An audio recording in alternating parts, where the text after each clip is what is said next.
Samsung has just announced its range of Galaxy smartphones, the S25, S25 Plus and the S25 Ultra.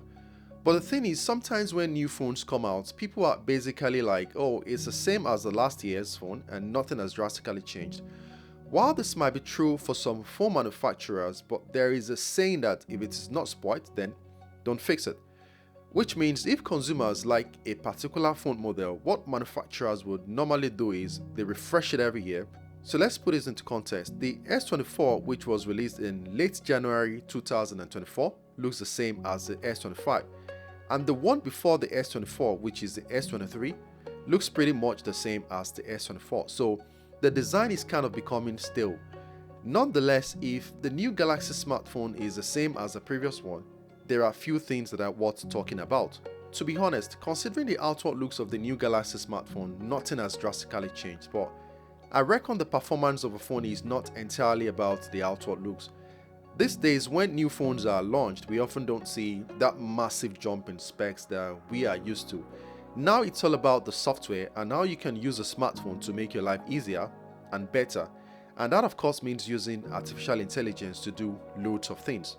If you place the new phone side by side with the previous one without the new colors, it's almost impossible to tell the difference. You have the same 6.2 inch and 6.7 inch sizes, the same flat sides, same core design, but they managed to move the 5G antenna to the other side at the top so that at least you know you are holding a new phone. But frankly, all the changes to the phone is on the inside, which I'll talk about in a sec. On the inside, the new phone now rocks the new Snapdragon 8 Elite chip with 12GB of base RAM across the board. You have the same battery size and the same port and button layout, but the sides are just a bit more rectangular and the rings around the camera bombs are a little bigger.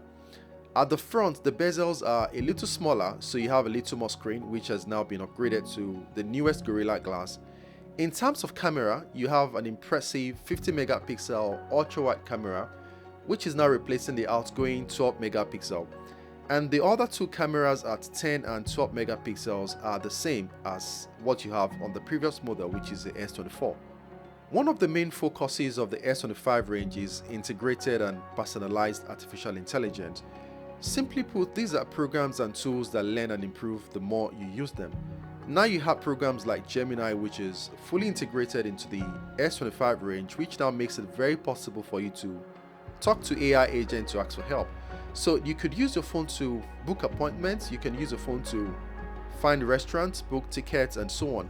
You can even get automatic updates on games or sports that Gemini knows that you follow. You can get notifications based on your calendar, and Gemini can tell you to leave for work earlier if it finds that there is a traffic or a potential train cancellation. There is another cool feature called AI Select. For instance, if you're watching a movie, AI Select can isolate a specific moment in the middle of the video to be downloaded as GIF, which you might simply want to save separately or rewatch later. So if you're reading an article, you can use the AI Select to summarize the page, and you have an AI-assisted photo and video editing app, the Pro Scaler, and the new audio eraser, which lets you clean up the sound and remove background noise. There are loads of cool stuff. There is also a natural language processing in the settings and gallery search, so you can search using your regular sentences and it will find what you're looking for, like a picture you took yesterday while you're wearing a green shirt. Interestingly, Samsung is promising 7 years of software updates on their newest flagship, which raises the question if the previous Samsung Galaxies like the Galaxy S24 will receive the new updates, which include all the cool AI stuff. But on the business side, what would be the catch to buy the S25 if you can literally do the same thing on S24, which is now cheaper to buy?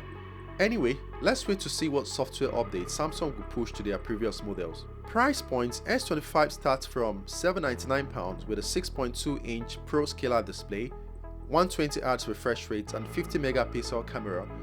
The S25 Plus is similar in specs but has a 6.7-inch display and a larger battery and starts at £999. The S25 Ultra starts at £1,249 and has a 6.9-inch screen, 200 megapixel camera, 10 times zoom and 5000 mAh battery. Let me know what you think about the new phone in the comment section. So would you stick to the previous models or you would consider the new S25? Don't forget to like, subscribe and I'll see you in the next one.